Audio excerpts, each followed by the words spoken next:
Bonjour et bienvenue à cette nouvelle séance sur l'hydraulique et pneumatique industrielle.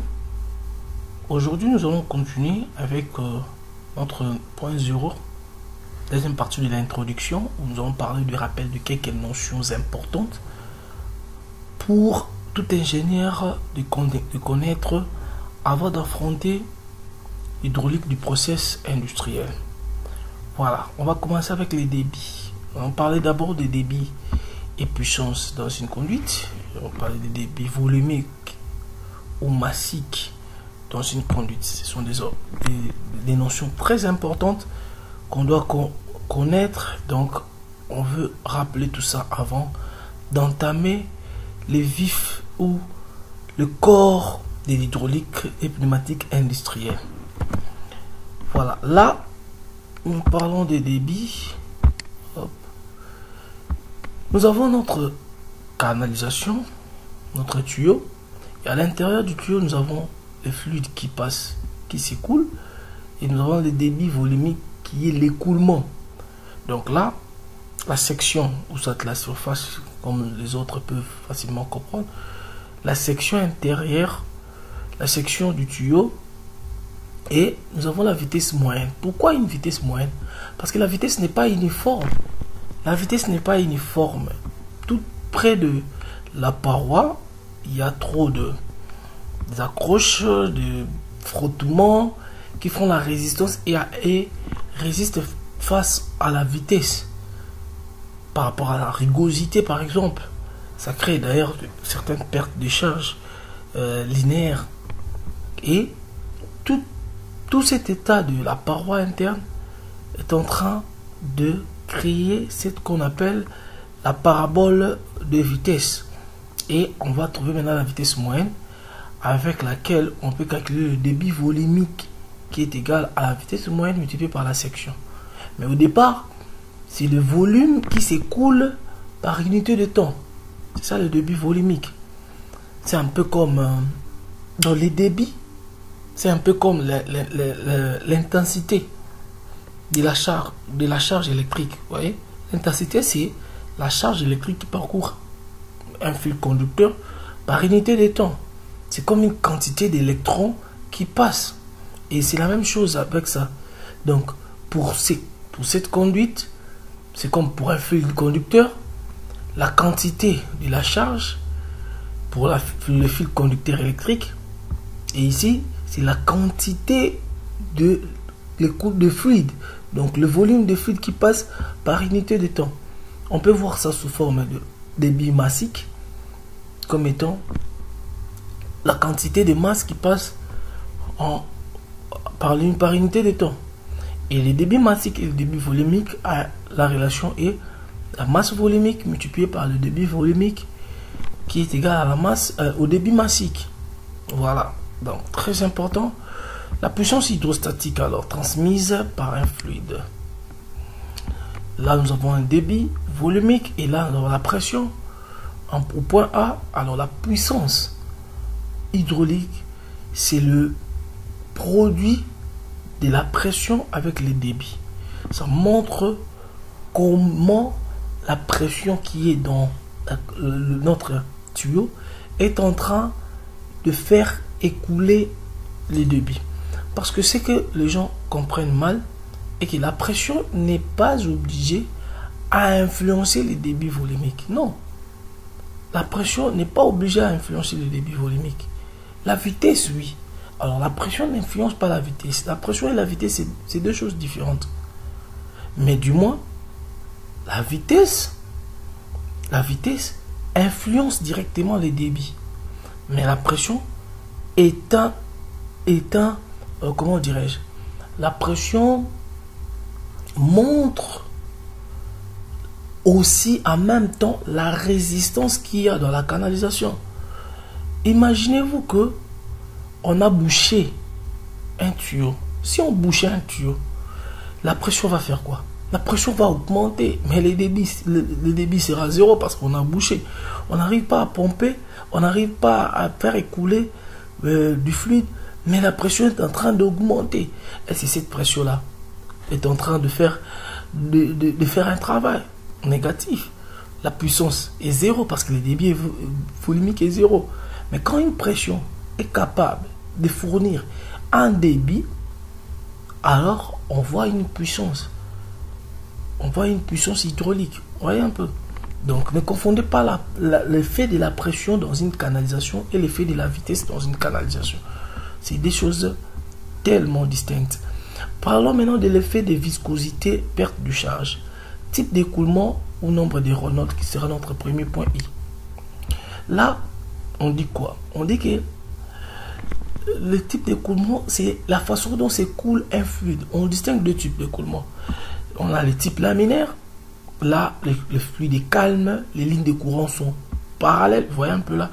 Les lignes de courant sont parallèles. Ça, c'est un colorant qu'on utilise pour voir comment chaque colorant qui s'accroche à un point de fluide est en train de s'écouler. Donc là, c'est presque parallèle. Vous voyez, parallèle à l'horizontale. Mais là, quand on parle de turbulent, c'est tout autre. Donc, l'écoulement devient instable, aléatoire. Parfois, il peut y avoir des tourbillons. Là, pour ceux qui font de la mécanique des fluides, directement, ils voient le rotationnel de la vitesse, tout ça, et qui n'est pas nul, vous voyez. Donc là, on est en train de voir, d'assister à un écoulement turbulent. Donc, chaque colorant est en train de, qui s'accroche à une particule de fluide, prend un mouvement qui est distinct au deuxième colorant qui a pris l'autre particule de fluide qui était juste derrière l'autre particule, mais là ça crée un désordre. Donc ça veut dire que chaque particule de fluide est en train de suivre sa propre voie, son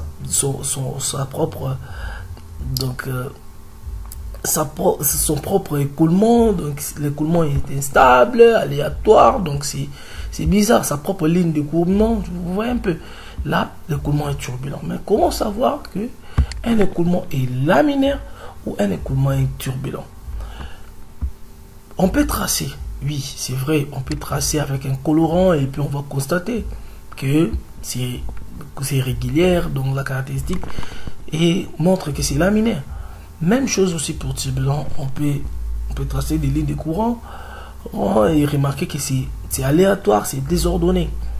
Mais les régimes turbulents aussi, il faut savoir, ça se caractérise aussi par une perte d'énergie plus grande et une émission sonore importante. Donc vous allez sentir dans un tuyau, vous sentez il y a du bruit. Vous voyez, il y a du bruit courant. Donc ces bruits-là montrent clairement que il s'agit d'un écoulement turbulent, d'un régime turbulent d'écoulement. Donc, et quand vous essayez de mettre ça à l'atmosphère, vous allez voir que il y aura un jet d'eau qui ne respecte même pas. Vous voyez, un jet d'eau bizarre, ça fait, je sais pas, ça fait un comme des jets où c'est bizarre. Là, parce qu'il y a une grande vitesse. D'ailleurs, le jet va vraiment monter parce qu'il y a une grande vitesse. Pas nécessairement, je dis bien pas nécessairement une grande pression, mais il y a une grande vitesse. Alors là, le bruit dans les tuyauteries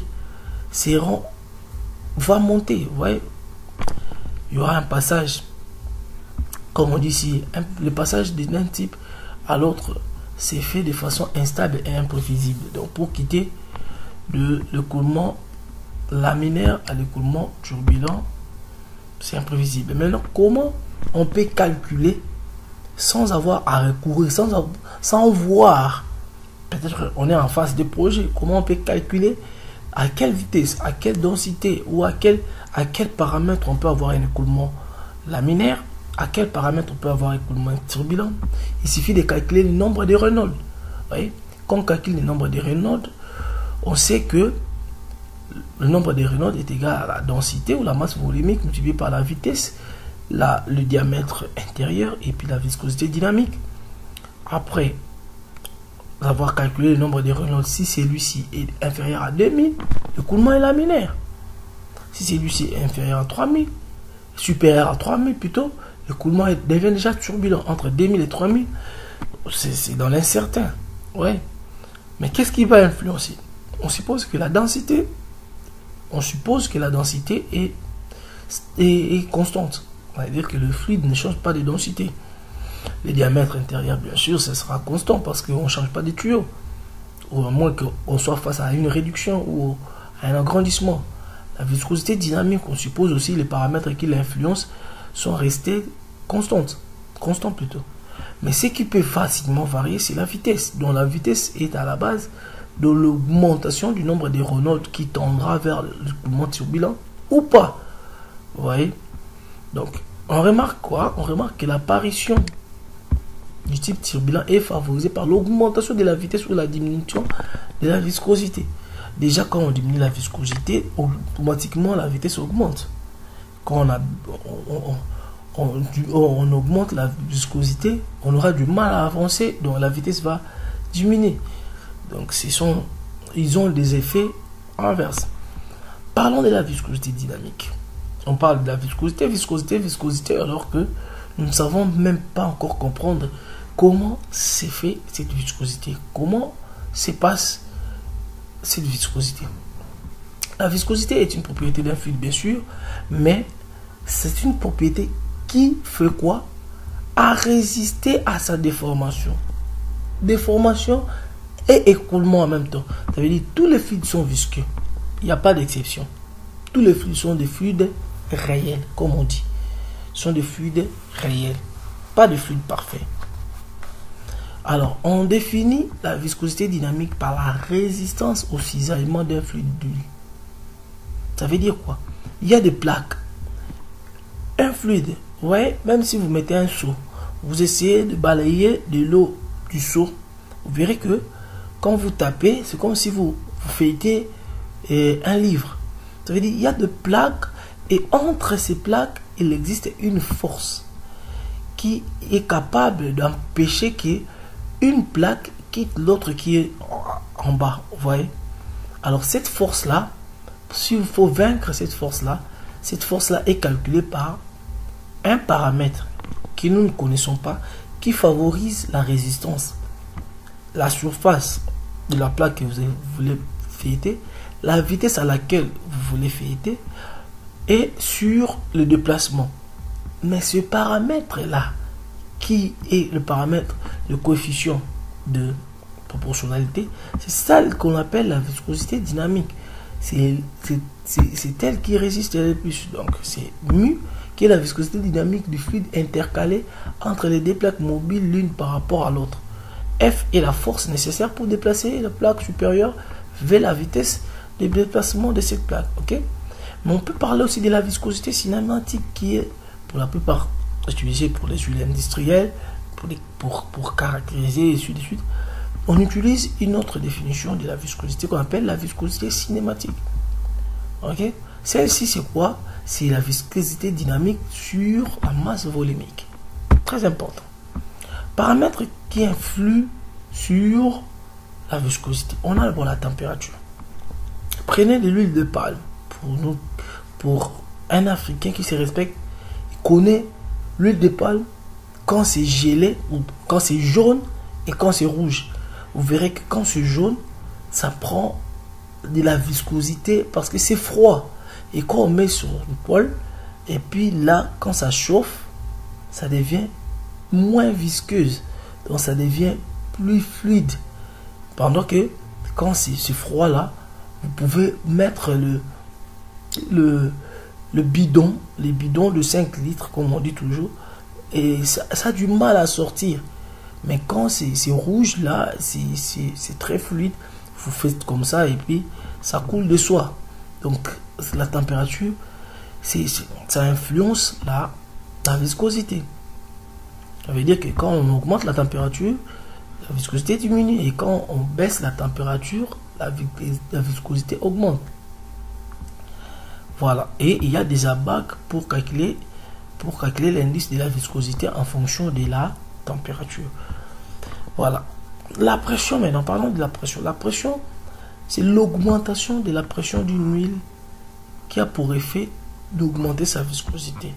Okay? Par exemple, pour une huile industrielle qui peut doubler à 350 bars, Maintenant, il y a une relation, oui, il y a une relation de la viscosité qui est égale à la viscosité 0, autrement appelée la viscosité à la pression atmosphérique, multiplié par l'exponentielle de A fois P. A est une constante qui est égale à 0,002 pour la plupart des huiles minérales. Et pour deux autres, il y a la constante A varie. Et P, c'est la pression. Ça veut dire que la viscosité varie exponentiellement par rapport à la pression. Vous voyez un peu? Donc, c'est-à-dire quand la pression augmente, la viscosité augmente. Et ça, c'est pas la pression, c'est pas la vitesse, c'est la pression qui est dans notre fluide. Vous voyez un peu? Maintenant, les agents extérieurs aussi peuvent influencer la viscosité, tels que les pollutions.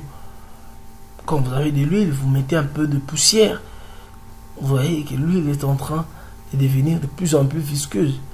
Parce que ça porte des solides en suspension. Vous voyez?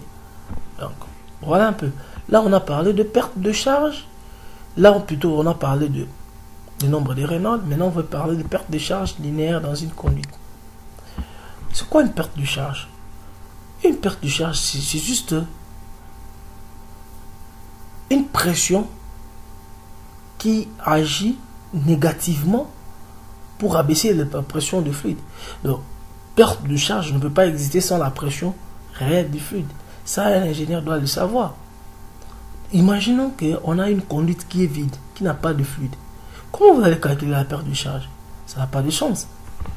Donc, pour calculer la perte de charge, on doit avoir deux points, P1 et P2. Et si on remarque qu'entre P1 et P2, il y a P1, c'est une autre pression, et P2, il y a une autre pression, pendant qu'ils sont dans une même ligne, on dit on est en train de perdre la pression. Vous voyez? Et c'est ça qu'on appelle perte de charge. Et quand il s'agit d'une perte de charge dans une ligne, directement, on parle de la perte de charge linéaire. C'est-à-dire P1 égale à P2 plus delta PL. Ou P1 égale à P2 plus delta P entre 1 et 2. Vous voyez? Multiplié par, ou delta P unitaire multiplié par la longueur. Delta P total, c'est au cours de toute la longueur, mais on peut avoir aussi delta P unitaire, ça veut dire en un point qu'on peut multiplier par la longueur. On sait que à chaque unité de longueur, qu'est-ce qui se passe? Notre pression baisse par exemple de 0,05 bar ou bien 0,05 P ici. Alors, quand on va atteindre, là c'est pour une unité de longueur. Maintenant, quand on va atteindre 10 unités de longueur, le 0,05 bar deviendra 0,5 bar. Ou bien 0,5 bar, parce qu'on a multiplié. À 100 unités de longueur, là, on aura 5 bars de moins. Vous voyez? Parce que la perte de charge est toujours de signe négatif. Négatif plutôt. Le terme perte de charge correspond à la même chose, mais elle est exprimée en hauteur de liquide. Ça, c'est important. Elle est surtout utilisée en adduction d'eau.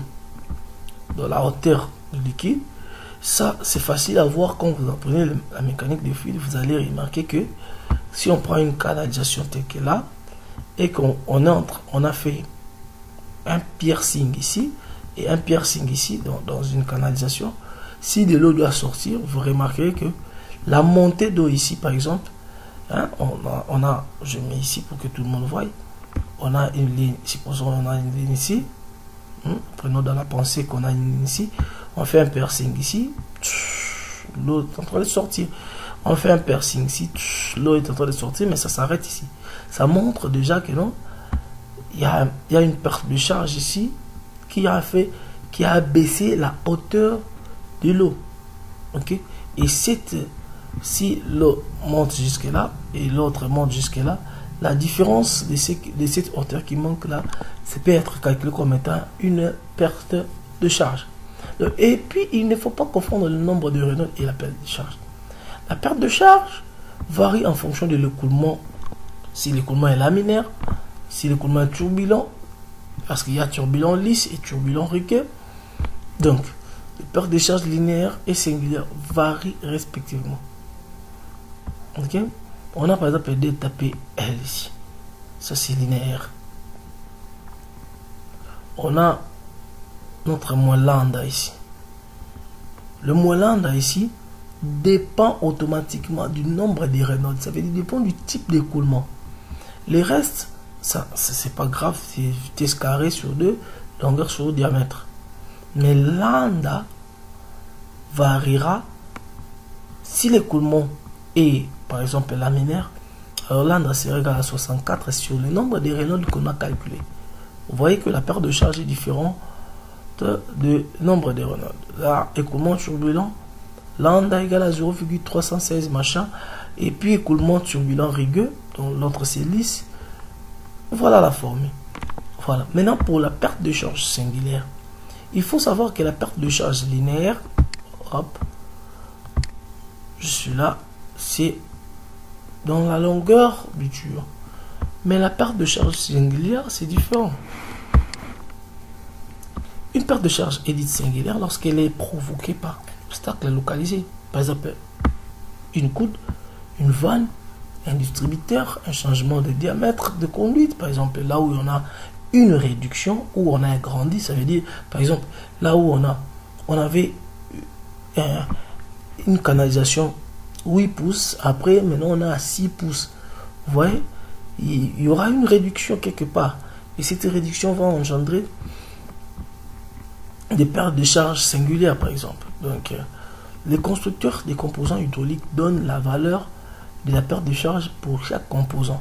Vous voyez, déjà le constructeur, le fabricant, est en train de fournir, genre un petit tableau là. Donc, pour les calculs des pertes de charge, la perte de charge singulière de l'état PT est calculée par C, ρ qui est la masse volumique, vitesse carrée sur 2. Maintenant, C ici, c'est un coefficient comme l'était lambda, mais qui dépend cette fois-ci de la géométrie de la ligne. Donc voilà par exemple pour un raccord en T, nous avons un T ici, la valeur est 1,5. Et quand le fluide peut faire ça et descendre, et quand le fluide fait ça ou peut rentrer comme ça, on a 0,1. Si on a un raccord en Y tel que celui-ci, où le fluide peut monter et peut descendre comme ça, 0,5.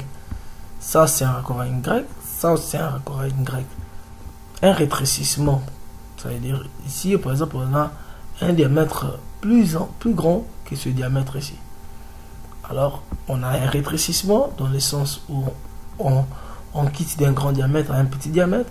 On a un élargissement ou agrandissement quand on a un petit diamètre vers un grand diamètre. Vous voyez? Maintenant, comment calculer la valeur de C? C'est clair. On fait la comparaison de deux diamètres. Si le petit diamètre divisé par le grand diamètre était égal à 0,1, nous avons des valeurs pour le rétrécissement et pour l'agrandissement, pour l'élargissement. Si le petit diamètre divisé par le grand diamètre, on a 0,2, ainsi de suite, on peut avoir facilement notre C pour calculer notre perte de charge singulière. Coude. On a coude. On a le petit diamètre. Et ouais, le grand rayon. Vous voyez? Le petit diamètre, c'est le petit diamètre du tuyau. Le rayon, c'est la distance entre le milieu du tuyau et le centre. Les centres de cet arc ici. Et maintenant, pour mieux calculer, il suffit de calculer le rapport entre ce rayon qui est du centre de courbure jusqu'au milieu de la conduite. On a le rayon, on peut calculer les rayons sur le diamètre et on peut avoir C facilement. Ainsi de suite pour le rétrécissement, on a compris le rétrécissement suivant l'angle pour 30, 60 degrés, 40 degrés, 20 degrés, 15 degrés, ainsi de suite. Le petit diamètre sur le grand diamètre sur le petit diamètre, ça nous aide à calculer le C qui va nous aider à calculer aussi notre perte de charge. Les lois principales. La compréhension de certaines lois, de certains phénomènes est rendu facile grâce à la connaissance de ces différentes lois. Donc, c'est très important. Et cela aide l'ingénieur à pousser un raisonnement rationnel quant à son sens des conceptions ou d'explication des faits. La loi de Pascal, par exemple, la loi de la pression hydrostatique. Ouais. Qu'est-ce qui stipule ces lois? On a parlé de la première loi. On sait que quand on perce un récipient qui contient un fluide, qu'est-ce qui se passe?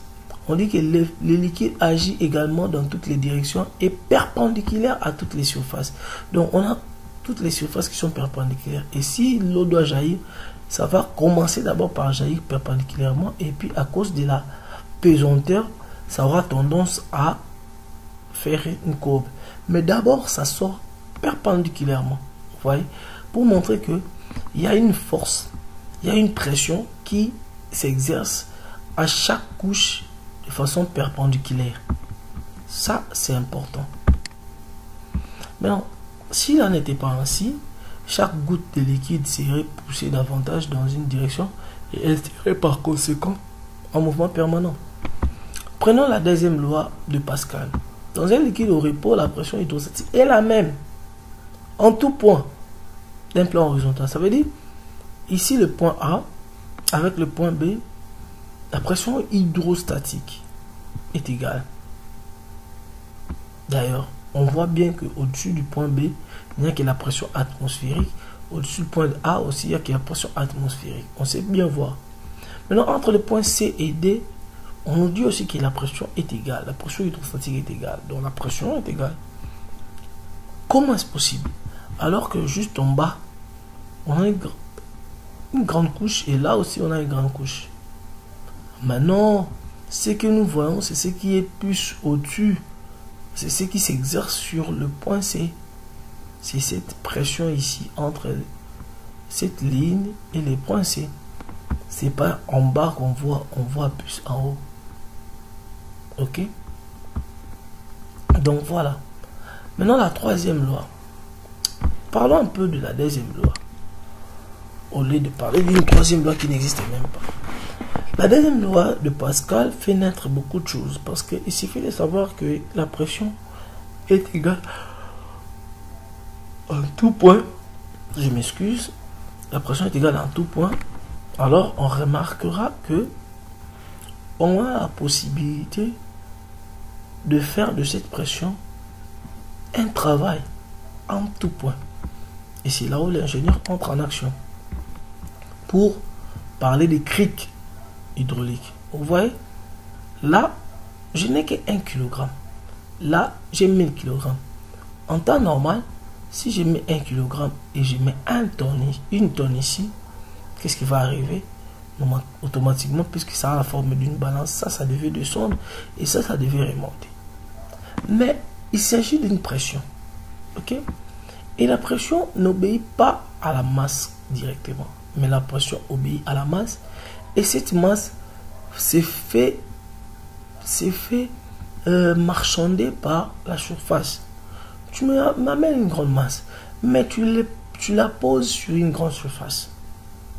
Automatiquement, comme la pression est égale à la force sur la surface, ta force divisée par une grande surface, ça me donne une petite pression. Par rapport à une petite force divisée par une toute petite surface qui est de 1 cm², boum, on a une grande pression. Donc, mais on a pression, c'est pas directement force. Donc on a une grande force, mais divisé par la surface, ça donne directement une pression différente de la force. 1000 kg pour 1000 cm². Même si on prenait kg par cm², on aura 1. 1 kg par cm², on aura aussi 1. Donc, malgré sa grande masse d'une tonne, ça et ça, c'est égal. Et c'est ce qui se passe au niveau des criques hydrauliques. Vous voyez? On peut exercer une toute petite force ici. Juste une toute petite force. Et pour une toute petite pression. Ok? Et cette toute petite et plutôt pour une toute petite surface qui va engendrer une très grande pression.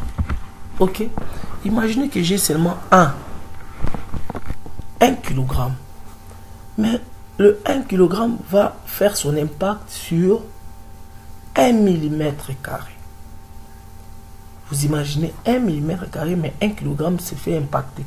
C'est comme écraser une fourmi avec 1 kg. C'est plus fort qu'écraser une personne avec 10 kg ou 100 kg. Vous voyez un peu. Donc c'est ce qui se passe. On va injecter une grande pression ici sans savoir qui va venir fermer, faire un frein hydraulique ici. Et les crics, une petite force ici peut soulever 1 tonne. Parce que déjà 1 kg dans une surface de 1 cm² est en train d'être en équilibre avec 1000 kg dans une surface de 1000 cm². Donc si je mettais 2 kg, automatiquement je baisserai ici et ça, je la remonterai. Donc c'est facile pour penser directement à une grille qui doit soulever une grande masse, alors que la grille n'a même pas la grande force, mais on se retrouve en train de soulever tout un conteneur de plusieurs tonnes. Vous voyez pourquoi? Parce que c'est juste un petit rapport, et ce petit rapport est calculé par les principes hydrauliques. Ça veut dire que le principe du cric hydraulique à l'équilibre, c'est-à-dire sans mouvement, pression en E et la pression en F. Donc la pression qui existe ici est égale à la pression qui existe ici. À nous maintenant de déduire quelle force et quelle surface il faut mettre pour garder cet équilibre là égal. Donc là, donc le piston en E doit descendre de 100 cm, 1000 cm, 1000 fois plus de mouvement qu'un piston F ne monte que de 1 cm. Vous voyez? Donc là, on a la pression en E qui est égale à la pression en F. Et F et la force en E sur l'air AE est égale à la force en F sur l'air AF. En conclusion, la pression du fluide hydraulique peut soulever ou pousser des choses bien plus lourdes que la pression pneumatique. Pourquoi? Là, on avait déjà expliqué à la première vidéo, et produit une force telle que cela est représenté sur la figure ci-dessous, système de freinage hydraulique. Donc on cherche à transmettre, comme on avait dit, transmettre une pression, une énergie que le fluide, lui, ne sait pas consommer. Mais la pneumatique ou le gaz, quand vous cherchez à transmettre une énergie, les gaz absorbent d'abord cette énergie parce que ces molécules sont dispersées. Il fait quoi? Il se comprime avec cette énergie.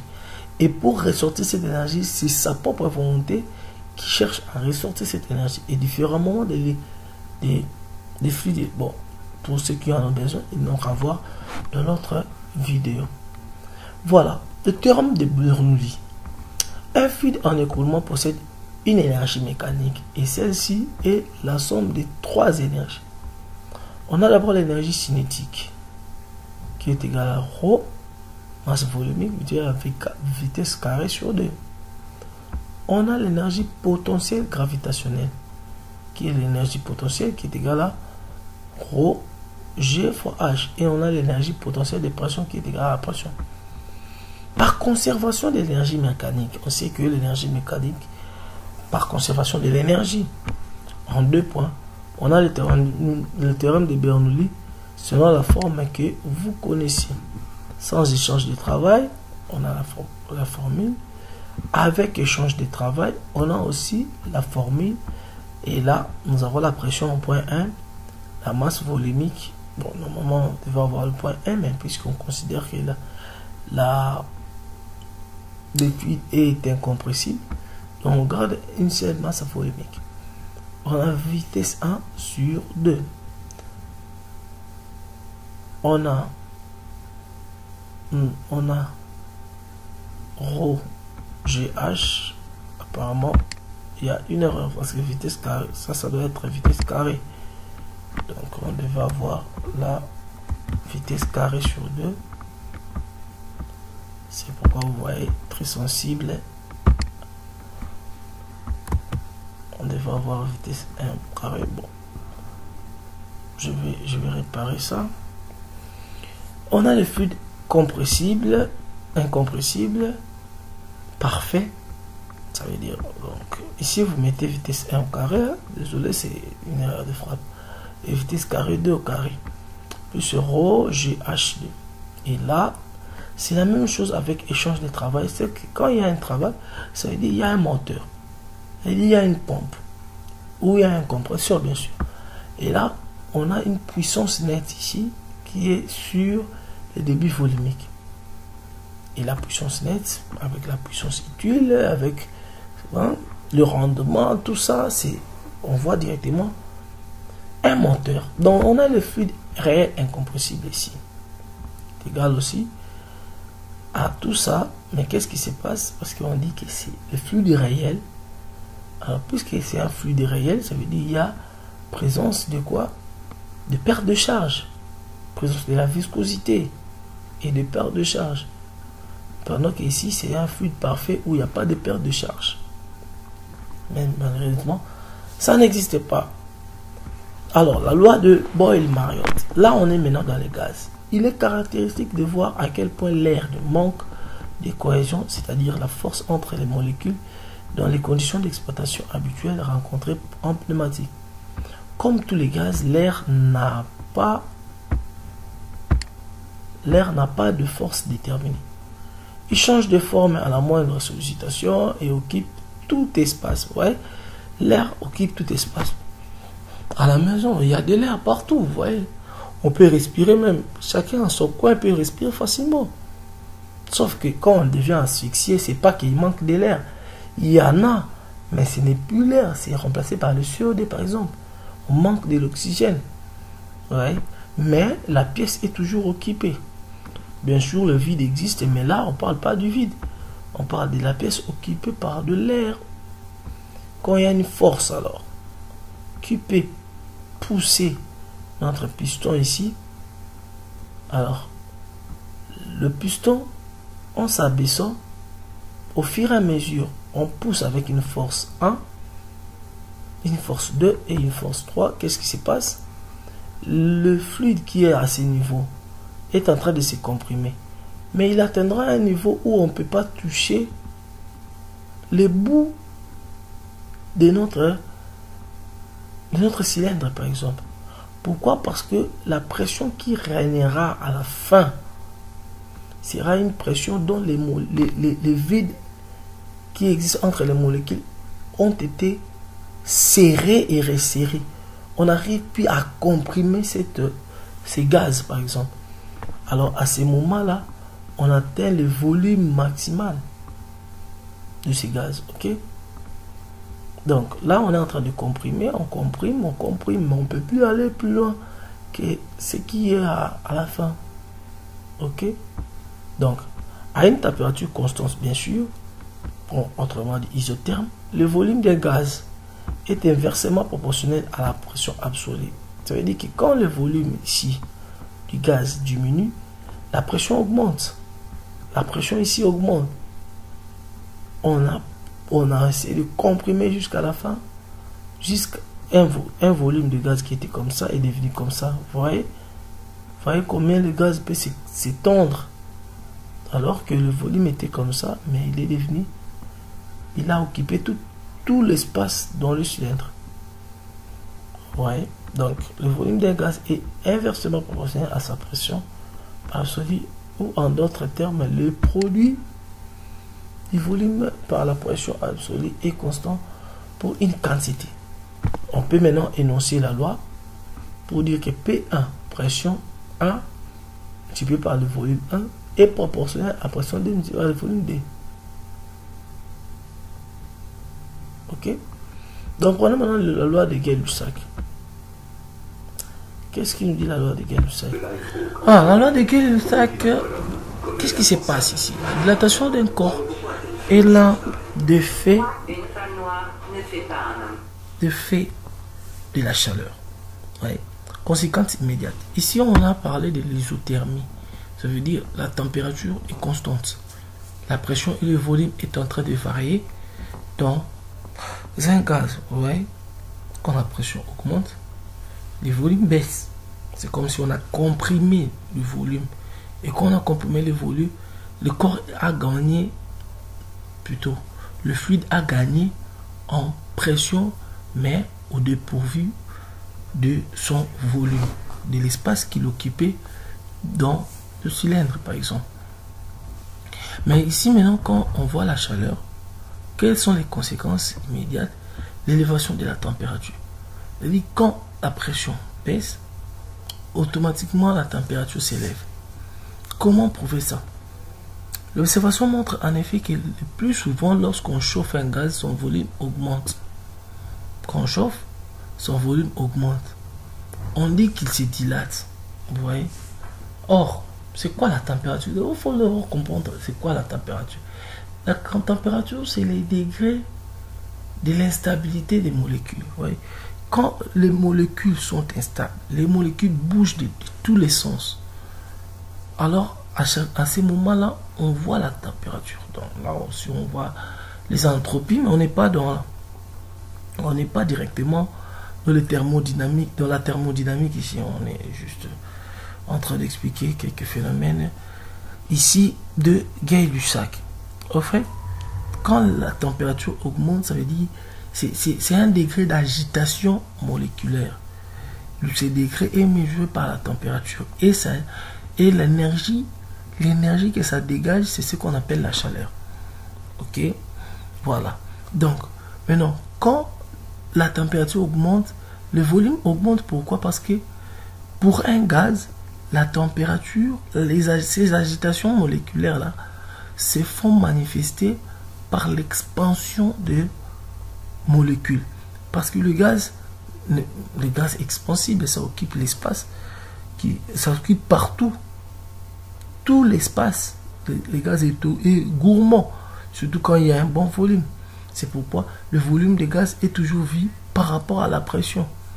Sinon, c'est compliqué d'étudier le gaz, un volume de gaz sans pression. Et maintenant, quand la température augmente, automatiquement, là, ça augmente aussi. Le volume augmente parce que les molécules auront tendance à s'agiter de tous les côtés et à occuper tout l'espace. Vous voyez un peu? Donc, augmentation de température, augmentation de volume. Et ce phénomène s'appelle aussi la dilatation. Ça veut dire, ça se dilate. Ok? La dilatation s'exprime par l'amplitude de l'agitation moléculaire. C'est ce que je viens d'expliquer. Plus la température s'élève, plus les molécules s'agitent et s'éloignent. L'agitation moléculaire est à la base, vous voyez, est à la base de la théorie des chaleurs. Donc, c'est-à-dire que cette propriété est mise en évidence par Charles Gay-Lussac. Le coefficient de dilatation cubique d'un gaz et l'accroissement du volume qui subit l'inunité de ces gaz pour une élévation de température d'un degré est calculé par ça. C'est ça le coefficient de dilatation. Volume 2 moins volume 1 sur volume 1, facteur de la température 2 moins température 1. Son température en Kelvin, bien sûr. À volume constant, là on est maintenant à un volume constant. On est en train de chauffer et que le gaz ne parviendra pas à s'étendre parce que ils sont par exemple dans un récipient ou dans un ballon ou je sais moi où c'est enfermé, c'est hermétiquement enfermé. Le gaz ne peut pas aller au-delà du volume de son contenant. Vous voyez? Maintenant, on est en train de chauffer ces gaz-là qui n'arrivent pas à s'étendre parce que le volume ne lui permet pas, l'espace ne lui permet pas. Mais la température est en train d'augmenter. Automatiquement, la pression va aussi augmenter. Donc, quand la température augmente, la pression augmente. Quand la température baisse, la pression baisse. Un exemple pratique, vous avez un ballon qui a du fluide à l'intérieur. Le matin, vous remarquez que la pression a baissé. Pourquoi? Parce que toute la nuit, avec le froid de la nuit, ça a influencé la pression et la pression a baissé. C'est aussi clair et aussi simple que ça. Et ça répond à cette formule ici de P1 sur T1 égale à P2 sur T2. Voilà. Et à la pression constante, quand la pression est constante, la relation entre le volume et la température est V1 sur T1, V2. Maintenant, quand on dit il faut qu'on combine les trois lois, ça veut dire cette loi ici avec cette loi ici avec celle-ci, on trouve une loi simple qu'on appelle la loi du gaz parfait, qui est égale à P1V1 sur T1, qui est égale à une constante. Et cette constante, c'est R. C'est la constante des gaz parfaits. Pour une mole, pour plusieurs moles, on multiplie par le nombre de moles. Le mole de gaz, bien sûr. Et ça, c'est le gaz parfait. Mais pour un gaz réel, au pétrole, on utilise des coefficients, les facteurs de compressibilité Z. Mais ailleurs, vous verrez d'autres formules pour la mécanique des fluides. Bon, là, on parlait juste de quelques rappels. Voilà, c'était la partie 0, comme je disais auparavant. Maintenant, plus tard, ou prochainement, nous allons voir la première partie des composants hydrauliques et pneumatiques. Pour l'instant, je vous prie de pouvoir vous abonner, liker, activer la cloche, partager les vidéos pour permettre, j'ai dit, pour nous permettre d'être encouragés de façon à ce que nous continuions à dispenser ce cours qui est gratuit et qui passe gratuitement dans ma chaîne YouTube. Alors, prochainement, nous aurons à entamer les composants hydrauliques et pneumatiques. Je répète, ça c'est industriel, où nous verrons beaucoup de choses importantes qui sont dans un process, quel que soit un process d'exploitation pétrolière, de raffinerie, de pétrochimie ou d'une industrie de fabrication, par exemple, de produits chimiques liquides ou quoi, je sais quoi, ou que sais-je encore. Alors, n'oubliez pas de nous encourager avec vos likes, vos commentaires, vos partages et vous inviter d'autres personnes à s'abonner pour que nous puissions mieux avancer. Pour tous ceux qui ont des questions, qui n'ont pas compris, ils n'auront qu'à mettre un commentaire avec la question. S'il est possible que je réponde sur place ou que je lui réponde inbox pour permettre à ce que la conversation puisse continuer. Mais pour aujourd'hui, je vous dis à bientôt et à la prochaine.